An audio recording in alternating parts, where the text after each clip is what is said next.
ویسے رانا ثناءاللہ صاحب چونکہ اس وقت حکومت کے اہم عہدے پر فائز ہیں اور وہ وزیر اعظم کے بھی بہت قریب ہیں، وہ جو مرضی کہیں لیکن دوہری شریعت ختم نہیں کی جا سکتی پاکستان میں، کیونکہ اس وقت ایک ایسا سیاستدان نہیں جس کی فیملی کے پاس دوہری شہریت نہ ہو۔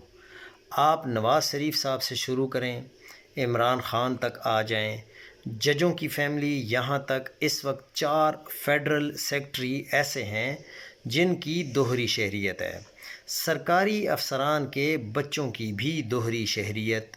تو دیکھتے ہیں اس سب کے ہوتے ہوئے یہ کیسے ختم ہو سکتی ہے۔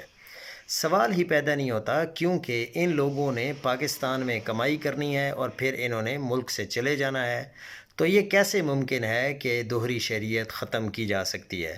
سرکاری عہدیداروں کو بھی یہ اس پر مجبور نہیں کر سکیں گے کہ دوہری شہریت ختم کی جائے۔